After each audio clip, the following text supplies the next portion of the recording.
The security guard at reception didn't recognize me. Why would he? In my past life, I'd never made it past the intern level at Chen Industries. In this life, I owned the building. Ms. Chen will see the candidate now, my assistant's voice crackled through his radio. I watched from my corner office as my sister emerged from the elevator wearing my Cartier watch, the one she'd stolen from my bedside table the morning of my final interview, the interview that would have changed everything. The watch our grandmother had given me before she died, engraved with her blessing, "For my brilliant girl who will rise." Lily hadn't worn it to wish me luck that day. She'd worn it because she knew I'd be too flustered to notice it missing until I was already late, already spiraling, already setting myself up for the disaster that would unfold. She'd worn it because she'd wanted its luck, its power, its promise, all meant for me, to transfer to her instead. She didn't know that in 4 minutes she'd be sitting across from the sister she'd helped destroy. The sister who'd died at 32, broken from a combination of sleeping pills and despair. The sister who'd somehow woken up on her 18th birthday with a decade and a half of memories that hadn't happened yet. Lily smoothed down her designer suit, bought with our parents' money naturally, and checked her reflection in the elevator's mirrored walls. She'd always been beautiful in that effortless way that made people want to give her things. I used to be invisible next to her, the overlooked daughter, the one who got the hand-me-downs and the disappointed sighs while Lily got the praise and the checkbook. My assistant, David, appeared at my door. "The candidate is ready, Ms. Chen." "Give me 5 minutes," I said. Let her wait. Let her feel what I'd felt. Let her wonder. Let her smooth down her suit and rehearse her answers and slowly start to doubt herself. In my past life, I'd waited 40 minutes in a lobby not unlike this one, watching my phone battery die, unable to call anyone because our parents had cut off my service for financial responsibility training that never seemed to apply to Lily. I'd missed that interview entirely, the one real chance I'd had at a company that might have valued me. Instead, I'd gone home to find Lily wearing my watch, laughing about her successful interview at a startup, dismissing my distress as typical dramatic you. The startup had been Chen Industries, founded by the enigmatic Marcus Chen, a self-made billionaire who'd built his empire from nothing. In my past life, Lily had worked there for 3 years, charming her way through promotions she didn't deserve, while I'd cycled through unpaid internships and rejection letters. But here's what Lily never knew. Marcus Chen was my father, not the man who raised me, Richard Lin, who'd married my mother when I was 3 and treated me like an unfortunate obligation, while doting on Lily, his biological daughter.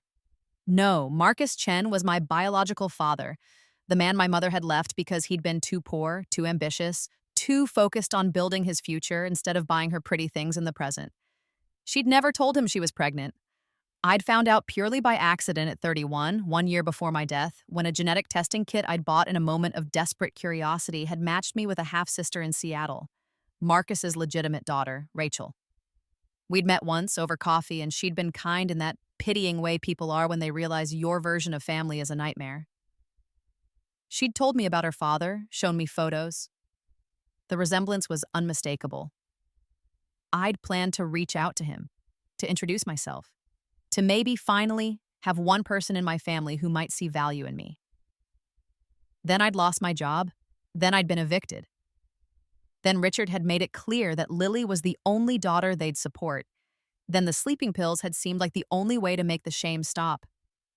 And then I'd woken up on my 18th birthday, gasping, clutching my sheets, flooded with memories of a life I'd just lived and lost. The first thing I'd done was call Marcus Chen's office. It had taken 3 months of persistence, but I'd finally gotten a meeting with him. I'd brought my birth certificate, my genetic testing results from my past life, which I'd immediately reordered, and photos of my mother from when she'd been young. I'd laid out the timeline. I'd asked for nothing except the truth. He'd wept. This powerful man, this billionaire, had wept and called me his daughter and apologized for 35 years he hadn't known I existed. He'd ordered a second genetic test on the spot, positive, of course, and within days I'd been legally established as his heir. He'd been diagnosed with late-stage cancer, he'd told me. He had 5 years at most. He'd been preparing to leave everything to Rachel, but now there were 2 of them, and he wanted to know both his daughters. "But we'll keep this private," he'd said. "For now. I've made enemies in business. I want you safe until the time is right. So I'd been secretly apprenticed to him, learning everything he knew while living my double life. To my mother and Richard and Lily, I was still the disappointing daughter who'd moved out at 18 to attend state school on scholarships. They didn't know about the trust fund Marcus had established for me. They didn't know about the private tutoring in business and finance. They didn't know that every time they'd mocked my dead-end retail jobs, I'd actually been shadowing executives at Chen Industries, learning how empires were built. Marcus had died 4 years ago, content and proud, leaving Rachel 40% of the company and me 60, with the provision that I was to run it. Rachel hadn't minded. She was a surgeon, happy with her inheritance, but uninterested in corporate politics. We'd become genuine sisters, the kind I'd never had with Lily. I'd renamed myself Evelyn Chen and taken control of the company at 24. In 4 years, I'd tripled its value and expanded into 6 new markets. I'd become the youngest self-made female CEO in the country, though, of course, the self-made part was debatable. I'd had advantages most people would kill for, but I'd also had knowledge. I knew which tech trends would explode. I knew which investments would fail. I knew which executives were loyal and which were embezzlers. I'd used my foreknowledge ruthlessly, and I'd earned every bit of my success. And now, finally, it was time for the Lin family to learn the truth. "Send her in," I told David. Lily walked into my office with the confidence of someone who'd never been told no, never been denied, never faced real consequences. Her resume was impressive on paper. Stanford degree, internships at Fortune 500 companies, glowing recommendations. All lies. In my past life, she'd attended Stanford for 1 year before partying her way to academic probation. Richard had paid a hefty donation to get her back in, then eventually paid for a degree from a diploma mill when even Stanford gave up. The internships had been secured through Richard's connections, and she'd been fired from 2 of them for incompetence before the references were arranged. The glowing recommendations had been written by Richard's assistant. I knew because in my past life, drunk and cruel at a family dinner, Lily had bragged about it all while our parents laughed. They'd mocked me for doing things the hard way with my real degree and real work. They'd said I was naive for thinking merit mattered. "Ms. Chen?" Lily's voice was uncertain now. She'd recognized something in my face, maybe, or just felt the weight of my gaze. "Thank you for seeing me." I didn't stand, didn't smile, just gestured to the chair across from my desk. She sat, and that's when she saw it, the photo on my desk. Marcus Chen with his arms around both his daughters, taken 6 months before he died. Rachel on one side, me on the other, all 3 of us laughing. Lily's face went white. Is that my father?" I said calmly. "Marcus Chen, founder of this company. My biological father, discovered through genetic testing. Quite a shock for everyone involved." I watched the calculations happening behind her eyes. The timeline, the implications, the recognition of my face now that she was looking for it. "Vivian," she whispered. I smiled, cold, sharp, nothing like the desperate-to-please sister she'd known. "I go by Evelyn now, Evelyn Chen, and you're wearing my watch." Her hand flew to her wrist. This was... I found this." "You stole it from my bedside table." May 15th, 2019, the morning of my interview at Chen Industries. The interview I missed because I was so flustered by its disappearance that I lost track of time. The interview that would have been my first meeting with my father, though neither of us knew it then. "Vivian, Evelyn, I didn't know." "That's the problem, Lily. You never knew, never cared to know. You just took and took and took and assumed there would never be consequences." She stood abruptly. "I should go." "Sit down." The command in my voice surprised us both. This wasn't the timid sister she remembered. This was a woman who'd spent 4 years running a multi-billion-dollar corporation. Lily sat. "We're going to have a conversation," I said, "about your resume. These internships you listed. Would you like to tell me what you actually did at Davidson and Moore?" "I assisted with client relations." You were fired after 6 weeks for showing up drunk to a client meeting. I know because I pulled the real records. Your father, Richard, paid them $50,000 to sign an NDA and provide a positive reference. Her mouth opened and closed soundlessly. And Stanford. Impressive degree. Except you actually attended for only 3 semesters before academic probation, followed by a brief reinstatement after a $1 million donation, followed by your eventual withdrawal. The degree on your resume is from an online diploma mill called Pacific Western University, which was shut down for fraud in 2021. You can't prove. I can prove all of it. I've spent the last 6 months having investigators compile a complete dossier on you, Lily. Every lie, every cheat, every time someone paid your way or covered your mistakes. I have bank records showing Richard's payments to SA Mills for your papers. I have emails from Stanford administrators. I have testimony from the 5 companies you've listed on your resume, all of whom have very different stories than your references suggest. Tears welled in her eyes, her usual manipulation tactic. Why are you doing this? Because you destroyed me, I said simply. You and Mother and Richard. You made my life hell for 18 years. You stole from me. You sabotaged me. You convinced me I was worthless while you coasted on privilege and lies. And when I finally escaped, you all mocked me for being poor, for struggling, for working retail and eating ramen while you 3 lived in luxury. We didn't know about Marcus. That's not the point. My voice cracked like a whip. The point is that even without Marcus, I was worth more than you. I was smarter, harder working, more honest. But none of that mattered because Richard decided I wasn't his real daughter and your mother decided I was competition for you. So they broke me down piece by piece until I believed I deserved nothing. I stood now, circling the desk, looming over her. In another life, Lily, I died believing that. I died alone, broke, and convinced I was worthless. But I got a second chance. I got to come back and do it right. And part of doing it right means making sure you face consequences for once in your privileged, parasitic life. What do you want? She whispered. I want you to go home and tell Mother and Richard exactly who I am now. I want you to tell them that Evelyn Chen, the CEO they've been reading about in Forbes and Fortune, the woman they assumed was a stranger, is their failure of a daughter, the one they threw away. They won't believe me. Then I'll tell them myself. I'm coming to dinner on Sunday. I've already called Mother and informed her that I'm bringing a guest, my sister Rachel. I told her we were old family friends. She was delighted to meet Marcus Chen's daughter, of course, very excited about the social cachet. Lily's face crumbled. You're going to humiliate us. I'm going to tell the truth. If that humiliates you, perhaps you should have lived differently. Please. Now she was really crying, mascara tracking down her perfect cheeks. Please, Vivian, Evelyn, we're family. We were never family. Family doesn't steal. Family doesn't sabotage. Family doesn't watch you suffer and laugh about it over wine. I walked back to my desk, pressed the intercom. David, please escort Ms. Lynn out of the building. Add her to the blacklist. She's not to be allowed back under any circumstances. No, Lily lurched to her feet. I need this job. Richard's cut me off. The company he works for is downsizing, and he's going to be laid off, and we're going to lose the house. I felt something cold and satisfied settle in my chest. Is that so?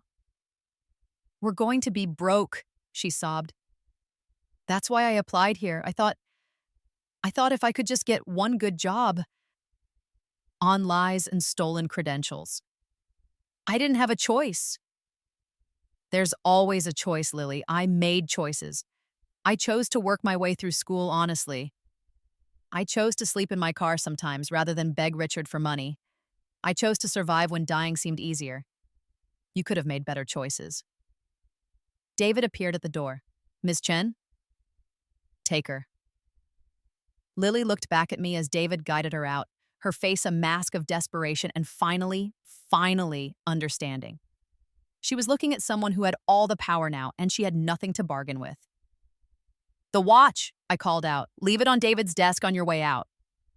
She fumbled with the clasp, nearly dropping it in her haste. The Cartier caught the light as she set it down. Grandmother's watch, grandmother's blessing, finally returned to its rightful owner. After the door closed, I stood at my window and looked out over the city I now commanded. Somewhere out there, my mother and Richard were going about their day, unaware that their perfect little world was about to shatter. I had 4 days to prepare for Sunday dinner. The Lynn family home looked smaller than I remembered. Funny how that happens when you stop being afraid of a place. I pulled up in my Mercedes G-Wagon, understated but unmistakably expensive, with Rachel in the passenger seat. "You sure about this?" Rachel asked. She'd heard all my stories, supported me completely, but she was gentler than me, less interested in revenge. "I'm sure." We'd both dressed carefully, Rachel in elegant business casual, me in a custom Dior suit that cost more than Richard's monthly mortgage. My hair was professionally styled, my makeup perfect, grandmother's watch glinting on my wrist. I wanted them to see exactly what they'd lost. Richard answered the door. He'd aged poorly. Stress, probably, or just the natural consequence of being a mediocre man in a competitive world. His company had been circling the drain for years, propped up only by his own inflated position. I knew from my past life that he'd be laid off in 6 months. The severance would be generous, but not enough to maintain their lifestyle. They'd burn through it in 2 years and end up in a modest condo, finally forced to live within their means. In my past life, they'd blamed me for not helping them, for being too poor, too selfish, too ungrateful to rescue the family that had rescued me as a child. "You must be Rachel," Richard said, extending his hand with his salesman smile. "Richard Lynn. We're so delighted to meet you." "The pleasure is mine," Rachel said smoothly, "and this is my sister, Evelyn." Richard's hand was still extended toward me. I watched the smile freeze on his face as recognition tried and failed to click into place. I looked different, expensive clothes, confident posture, professional styling. But more than that, he'd trained himself not to see me. I'd been invisible for so long that even standing in front of him, I remained a ghost.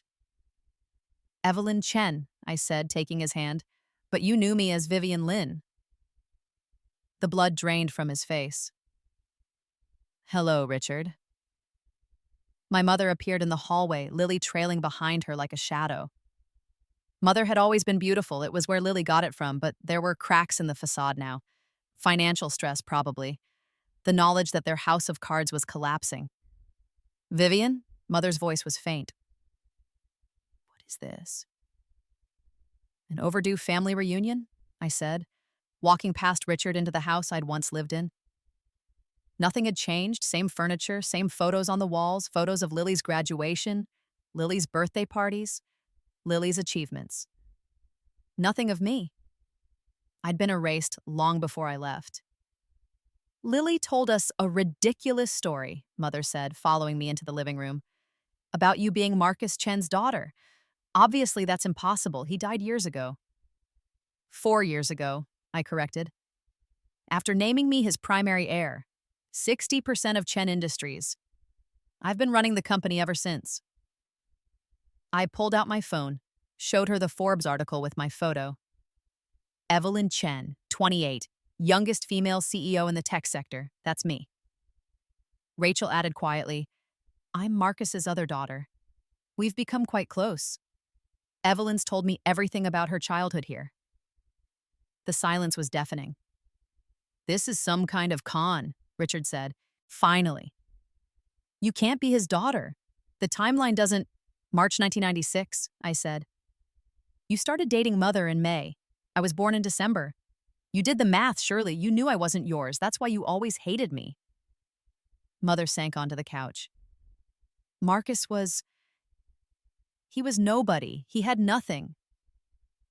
"He built something," I said.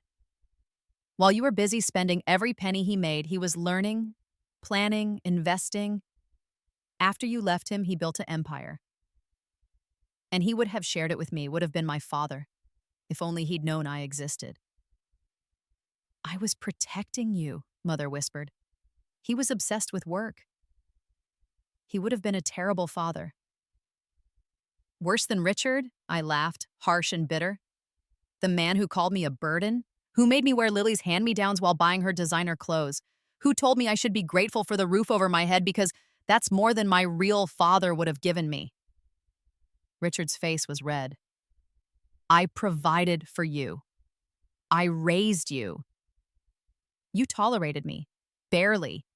And you made sure I knew it every single day. Lily, who'd been silent until now, finally spoke. What do you want, Vivian?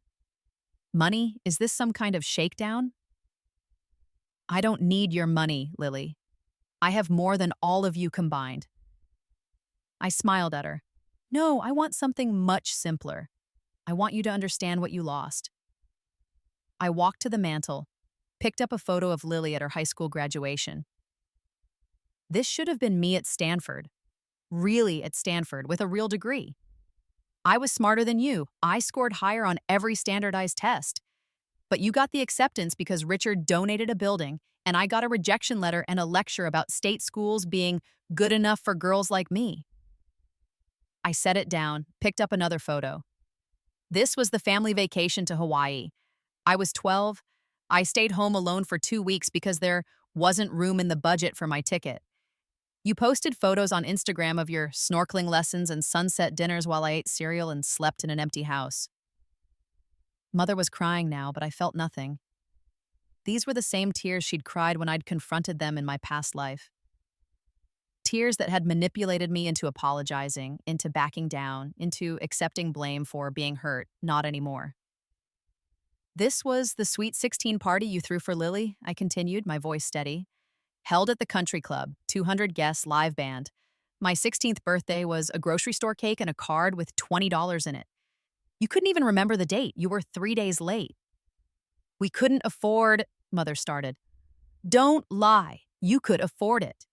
You chose not to spend it on me. There's a difference. Rachel stood beside me now, a silent pillar of support. From what Evelyn's told me and from the evidence she's shown me, you emotionally abused her for her entire childhood. You showed clear favoritism, withheld resources, and engaged in deliberate sabotage of her opportunities. Sabotage? Richard sputtered. That's insane. The morning of my Chen Industries interview, I said to Lily, you stole my watch, the one grandmother gave me, the only valuable thing I owned. You knew I'd panic when I couldn't find it. You wanted me to miss that interview. Lily's silence was confirmation enough. You also deleted the interview reminder from my phone, I continued. I know because I went back and checked the activity logs after everything. You'd accessed my phone while I was sleeping and removed the calendar entry. You wanted me to fail. I don't have to listen to this, Lily said, standing. Sit down, Mother snapped, and surprisingly, Lily obeyed. Maybe Mother was finally seeing her golden child clearly. Why? Mother asked me, and she sounded genuinely bewildered. Why come here now? Why tell us all this? Because you need to understand what you did. Not just to me, but to yourselves. I sat down across from them, regal in my expensive suit, every inch the successful CEO they'd never believed I could be. In another life, my past life, I died at 32. Broke, alone, suicidal. I died believing I was worthless because that's what you taught me. I died thinking I deserved nothing because you'd spent 18 years proving it to me. Your past life? Richard's tone was mocking. So now you're delusional too? Believe what you want, I said calmly. It doesn't matter. What matters is that I got a second chance and I used it. I found my real father. I built a relationship with him before he died. I inherited his empire and grew it into something even greater. I became the woman I was always meant to be. The woman you three tried to destroy. I leaned forward. And now you're losing everything. Richard, your company is going to lay you off in 6 months. I know this because Chen Industries is acquiring them, and I've already reviewed the personnel files. You're redundant, overpaid, and obsolete. Your severance will be adequate but not generous. Richard's face went gray. Mother, your lifestyle is funded entirely by Richard's income and the home equity line you've been drawing on for years. When his income disappears, you'll have about 18 months before you're forced to sell this house. You'll end up in a 2-bedroom condo in a less desirable neighborhood. Mother's tears were coming faster now. Lily, your complete lack of real credentials or skills means you're unemployable at any legitimate company. I've made sure of that. I've contacted every firm in your industry and shared the truth about your education and experience. You're blacklisted. Your only option is to find some entry-level position and actually work your way up, something you've never done in your life. You can't do this, Lily whispered. You can't destroy us. I'm not destroying you. I'm removing the unearned advantages that you used to destroy me. Everything that happens to you from here's just the natural consequence of your own choices. You lied, you cheated, you coasted. Now you get to face reality. I stood, smoothed down my suit. But I'm not entirely without mercy. I've established a trust fund, modest but sufficient, that will provide each of you with a basic income. $30,000 a year. It's enough to survive on if you live modestly and carefully. It's more than I had for most of my 20s. 30,000? Richard's voice was strangled. We can't live on that. You can't live on that the way you've been living. But you can live, you can work, you can budget, you can do all the things you told me to do when I asked for help. Rachel added softly, it's more than generous, given the circumstances. Evelyn wanted to give you nothing. I convinced her that blood should count for something. Rachel's a better person than I am, I agreed. I would have let you starve, but she reminded me that I'm not you. I don't punish people just for being inconvenient or insufficient. So you get the trust fund. It unlocks in 6 months, after Richard loses his job. Until then, I suggest you start preparing. I turned to leave, Rachel following, but Mother's voice stopped me. Vivian, Evelyn, please, I'm sorry. We're sorry, we didn't understand. No, I said without turning around. You did understand. You just didn't care. You chose to be cruel because it was easier than being kind. You chose to elevate Lily at my expense because she was easier to love. You chose every day to make me feel worthless. Those were choices. Own them. But we're family, Mother said desperately. We raised you. Now I did turn around. Family doesn't treat each other the way you treated me. You weren't family. You were strangers I happened to live with. Strangers who resented every breath I took and every bite of food I ate. Rachel is my family. Marcus was my family. You three are just people I used to know. And then I left, walking out of that house for the final time with my real sister beside me and my head held high. Behind me, I heard Mother sobbing, Richard shouting, Lily pleading. The sounds of people realizing they'd gambled everything on the wrong daughter and lost. 6 months later, I stood in my office reading the morning paper. The business section had a small article about the Chen Industries acquisition of LinCorp, Richard's former employer. The merger had resulted in significant layoffs, including most of the senior management team. Richard's name was mentioned as one of the casualties. My phone rang. Mother's number. I let it go to voicemail. She'd called 47 times in the past 6 months. I'd answered once 3 months ago to confirm that the trust fund was real and would be available as promised. She'd begged me to reconsider, to increase the amount, to give them back their dignity. I'd reminded her that dignity was earned, not given, and hung up. The trust fund had activated yesterday. $30,000 per year for each of them, distributed monthly for the rest of their lives. It was indexed to inflation. I wasn't completely heartless. They could live on it if they were careful. They could supplement it with real work. They would never be wealthy again. They would never be comfortable. But they would survive. Which was more than they'd planned for me. My desk phone buzzed. David's voice. Ms. Chen, your 11 o'clock is here. Send them in.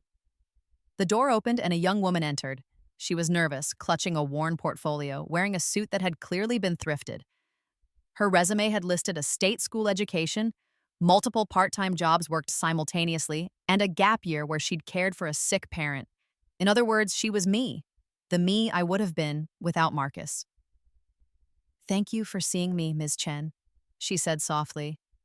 I know Chen Industries usually hires from top-tier schools, so I really appreciate the chance.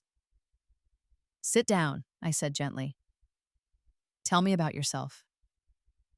She did. As she talked about her struggles, her perseverance, her dreams of a better life, I saw myself reflected back.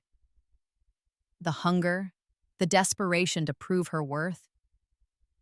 The bone-deep belief that she had to work twice as hard as everyone else just to be seen as half as good.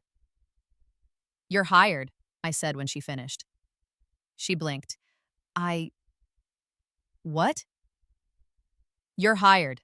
Full-time position, analyst track, starting salary of 75,000 plus benefits. You'll start in 2 weeks." "But don't you want to check my references? Interview me with the team? I haven't even. I don't need to. I know exactly who you are and what you're capable of. I know because I was you. And I know that someone who's fought as hard as you have for every opportunity is exactly the kind of person who will fight just as hard to deserve it." Tears welled in her eyes. "Thank you. Thank you so much. You don't know what this means." "I do know. That's why I'm giving you this chance. Don't waste it." "I won't. I promise." After she left, practically floating, I returned to my window, my city, my empire. Built on foreknowledge and inheritance, yes, but also on the sharpness that had been honed by suffering. Every cruel word from Richard had taught me to listen more carefully to employees. Every time Mother had favored Lily had taught me to look for merit, not charm. Every time I'd been sabotaged had taught me to protect those who deserved protection. I wasn't just successful, I was successful because I'd learned what not to be. My phone buzzed with a text from Rachel. "Dinner tonight? I want to hear how the interview went." I smiled and texted back. "She's going to do great, just like we did." Because that was the real revenge in the end, not destroying the Lynn family. They were destroying themselves just fine. The real revenge was building something better, creating a company where merit mattered, where hard work was rewarded, where young women who reminded me of myself could thrive. The real revenge was becoming everything they said I couldn't be, and wearing grandmother's watch while I did it.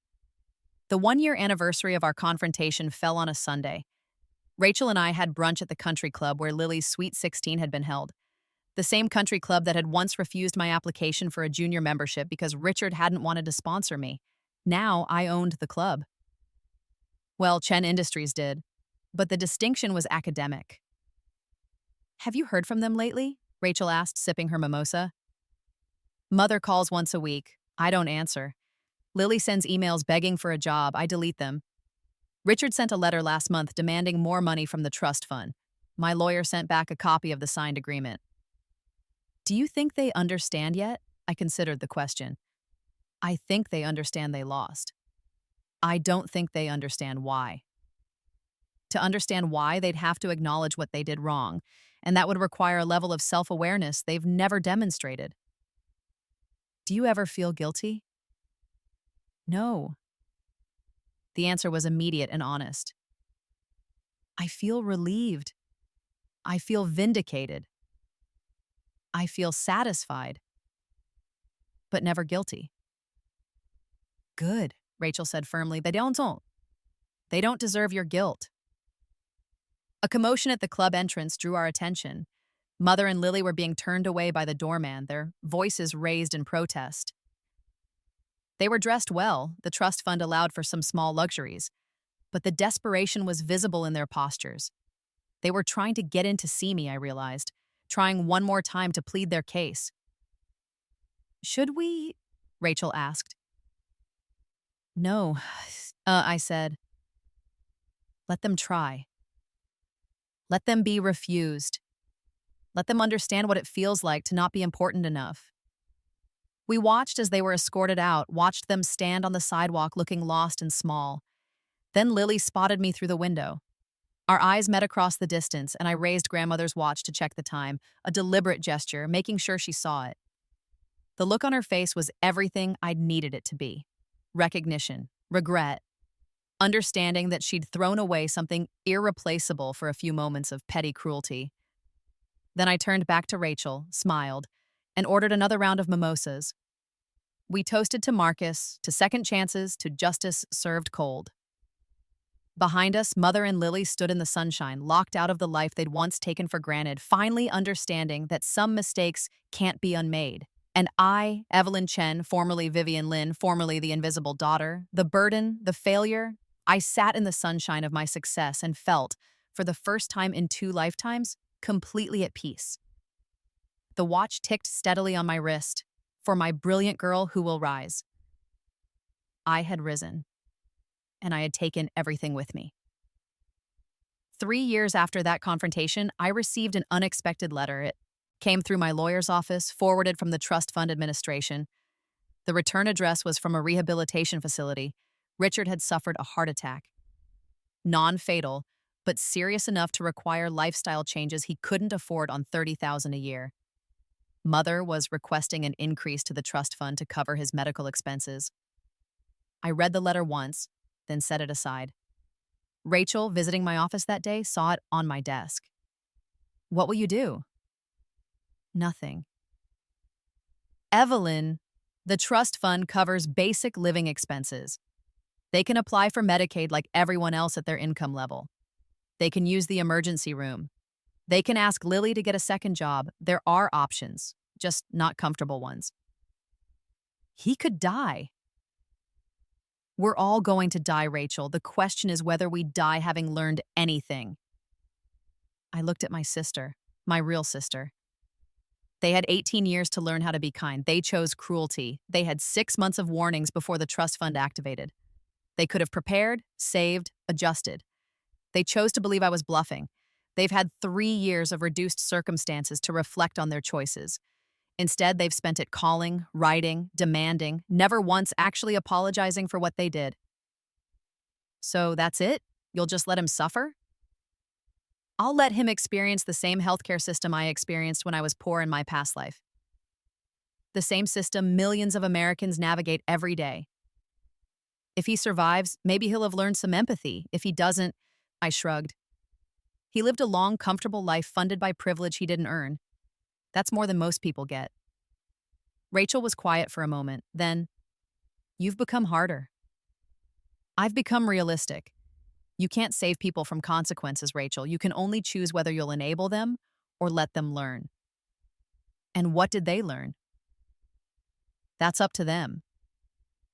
I never responded to Mother's letter. 6 weeks later, I received notification that Richard had been discharged from the rehab facility. He'd survived. Medicare had covered most of the costs, and a social worker had helped them apply for additional assistance programs. They were fine. Uncomfortable, reduced, humbled, but fine. And I was fine too. Better than fine. 5 years after the confrontation, Chen Industries was worth $20 billion. I'd been featured in Time's Most Influential People issue. Harvard Business School taught case studies on my strategies. I'd been invited to speak at the World Economic Forum. And I'd started a foundation. The Chen Foundation for Disadvantaged Youth provided scholarships, mentorship, and support services to young people from abusive or neglectful family situations. Kids who reminded me of me. Kids who'd been told they were worthless and almost believed it. We'd helped 2,000 young people so far. Full rides to college, career counseling, therapy stipends, job placement, everything I'd needed and never gotten. At the Foundation's 5-year gala, I gave a speech about my own background. Not the sanitized version where I was Marcus Chen's daughter from the beginning, but the truth. The neglect, the favoritism, the sabotage, the suicide in my past life. The room was silent as I spoke. "I died at 32, I said to the crowd of donors and beneficiaries. I died believing the lies my family had told me about my worth. But somehow, impossibly, I got a second chance. I got to start over with the knowledge of what I'd endured and the determination to survive it differently." I looked out at the young faces in the audience, scholarship recipients, kids who'd lived through their own nightmares. "You're getting your second chance right now," I told them. "This moment where someone believes in you, sees your potential, gives you the resources you need. This is your rebirth. Don't waste it. Don't let the people who hurt you define your future. Take the pain they gave you and use it as fuel. Build something beautiful out of the ashes they left you in." The standing ovation lasted 5 minutes. Afterward, a young woman approached me. She was one of our scholarship recipients, graduating this spring with a degree in engineering. "Ms. Chen," she said shyly, "I just wanted to thank you. My family, they were like yours. They told me I'd never amount to anything. But because of your foundation, I'm graduating debt-free with 3 job offers." "I'm so proud of you," I said, and meant it with every fiber of my being. "Can I ask you something?" she said. "Do you ever regret cutting off your family? Do you ever wish you could have fixed it instead? I thought about the question, really thought about it, searching for any lingering doubt or guilt. No, I said finally. Because you can't fix people who don't want to be fixed. You can't make people love you if they've decided you're not worth loving. The only thing you can do is save yourself and build a life so beautiful that their rejection becomes irrelevant. She nodded slowly. That's what I'm doing. Then you're going to be just fine. As the gala continued around us, I found myself thinking about the Lin family. I hadn't heard from them in over a year. The trust fund payments continued automatically. They were surviving, but they'd finally stopped reaching out. Maybe they'd learned. Maybe they hadn't. It didn't matter anymore. They'd become footnotes in my story, minor characters in an early chapter, barely worth mentioning except as a cautionary tale about how not to treat people. And I had become the hero of my own story, the woman I was always meant to be, the woman who wore her grandmother's watch and built an empire and saved kids who needed saving and loved her real sister and honored her father's memory by being exactly the brilliant girl he'd believed she was. I looked down at my wrist at the Cartier gleaming in the gala lights for my brilliant girl who will rise. I had risen, and I was still rising, and there was no limit to how high I could go. 10 years after the confrontation, I received a letter from Lily. It came to my home address, not the penthouse's address, which was private, but the address of the foundation. Someone had clearly done research to find a place where I might actually receive personal mail. I almost threw it away unread, but curiosity got the better of me. Dear Evelyn, I'm writing this knowing you probably won't read it. Knowing you have no reason to care what I have to say. But I need to say it anyway for my own conscience if nothing else. I'm sorry. I know that's inadequate. I know it doesn't undo the 18 years of cruelty, the theft, the sabotage, the complicity in your abuse. I know sorry doesn't give you back the childhood you deserved or the father you missed knowing or the peace of mind you lost when we convinced you that you were worthless. But I'm sorry anyway. I've spent the last 10 years working as a teacher's aide in a public school. It's honest work. Humbling work. I make $28,000 a year, which, combined with the trust fund, means I live in a small apartment and shop at thrift stores and take the bus. It's the life you lived for years while I mocked you for it. Every day, I see kids like you were. Smart, hardworking kids from difficult homes. Kids who need someone to believe in them. I try to be that person now. I try to give them what I never gave you. It doesn't make up for anything. I know that, but it's all I can do. Mother is still bitter. She talks about what we used to have and blames you for abandoning family. She doesn't understand. Richard had another heart attack 2 years ago. He's okay, but diminished. He doesn't talk much anymore. Sometimes I catch him looking at old photos of you as a child, and I wonder if he's finally realized what he destroyed. I don't expect forgiveness. I don't even know if I deserve the life I have now, modest as it is. But I wanted you to know that I see it now. I see what we did to you. I see the girl you were and the woman you became despite us. And I'm sorry I wasn't the sister you deserved. Lily, I read the letter 3 times. Then I showed it to Rachel, who is now a renowned surgeon with 2 kids of her own. Kids who called me auntie and adored me with the unself-conscious love of children who'd never been taught to see me as less. What do you think? I asked her. Rachel read carefully, then set the letter down. I think she's learned something. I don't know if it's enough. I don't know if any amount of learning would be enough, but it's something. Do I respond? Do you want to? I thought about it, about the girl I'd been, desperate for any scrap of affection from the sister who hated her, about the woman I'd become, who needed nothing from anyone. I don't know, I admitted. Part of me wants to ignore it, to let her sit with her guilt the way I sat with mine. But another part of me thinks, maybe it's enough that she finally sees it. You don't owe her anything, Rachel said firmly. Not forgiveness, not acknowledgement, not even a response. You get to choose what you do with this, and whatever you choose is right. In the end, I composed a brief reply. Lily, I received your letter. I acknowledge your apology and your apparent growth. I'm glad you're working with kids who need advocates. That's important work. I don't forgive you. I may never forgive you. Forgiveness isn't something you can earn by suffering the consequences of your own choices, but I don't hate you anymore either. Hate is exhausting, and I have better things to do with my energy. You and Mother and Richard will continue to receive the trust fund payments for the rest of your lives. That's not generosity, it's insurance against you ever having an excuse to contact me again for financial help. Live your life. Learn from your mistakes. Be better than you were, but do it without me. Evelyn. I sent the letter and felt nothing. No satisfaction, no anger, no relief, just a sense of completion, of a chapter finally, truly closed. The Lynn family faded into my rearview mirror, growing smaller and smaller until they disappeared completely.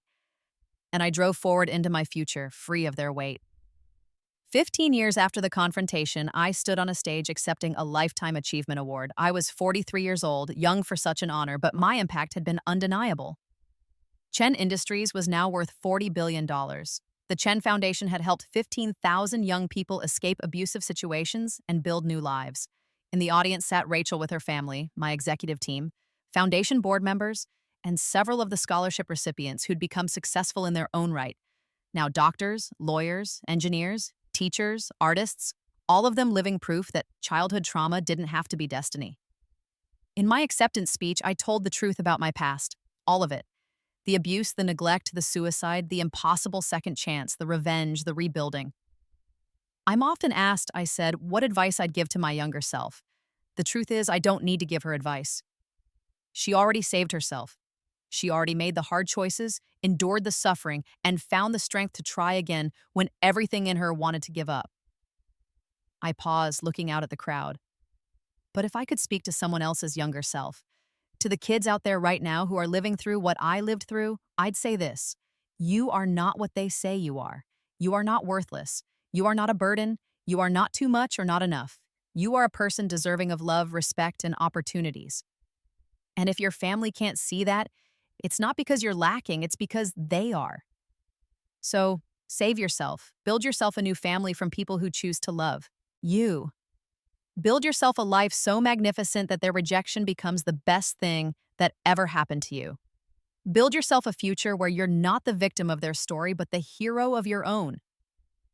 And then, this is important, help someone else do the same. The standing ovation was thunderous. Backstage afterward, an assistant handed me my phone.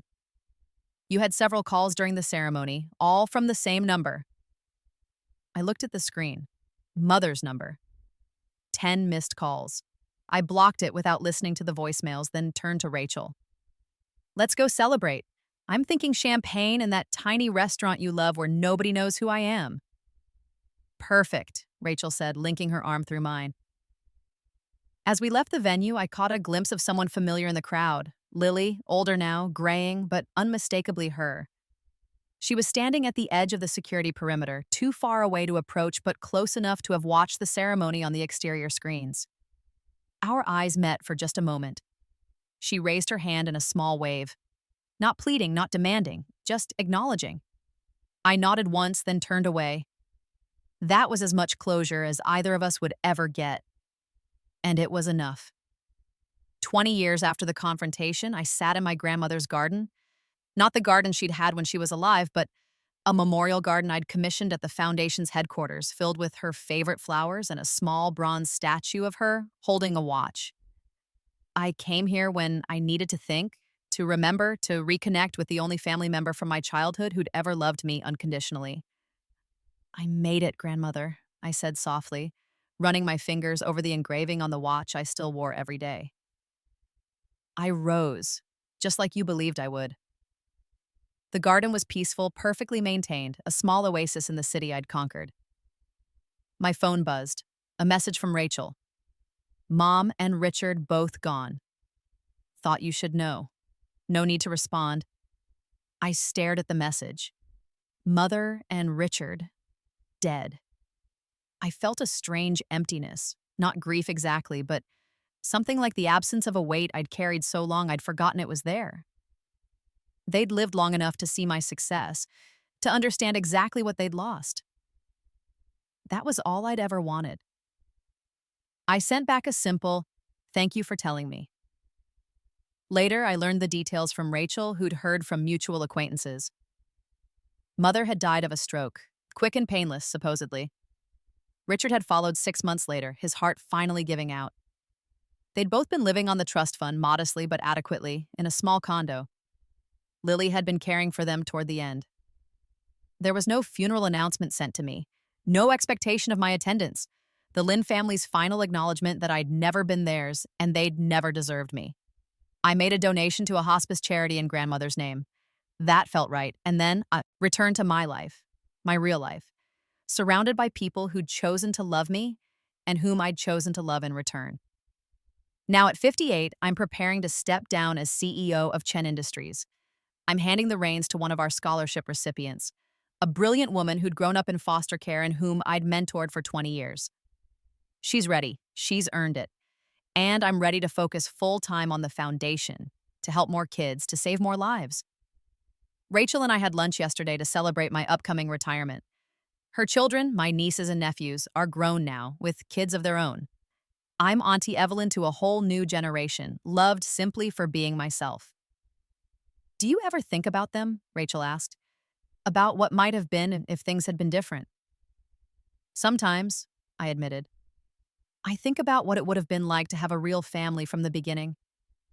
To have been loved as a child. To have never needed a second chance because the first one had been good enough. Would you trade it, the life you have now, for that hypothetical better childhood?" I considered the question seriously. "No," I said finally. "Because this life, the one I built from ashes, is mine in a way that other life never would have been. I earned every bit of this. And the kids I've helped along the way, they needed someone who understood their pain. I could only do that because I lived it." "So you're saying the abuse was worth it?" "No, the abuse should never have happened. But the recovery, the rebuilding, the rising, that was worth it. That was everything." That night, I stood in my penthouse, paid for with money I'd earned, decorated with art I'd chosen, filled with memories I'd made, and looked out over the city that had once seemed so impossible to conquer. I thought about Vivian Lin, the girl who had died alone and afraid. I thought about Evelyn Chen, the woman who'd risen from those ashes, and I realized they were the same person, just separated by the most important decision anyone can make, the decision to save yourself.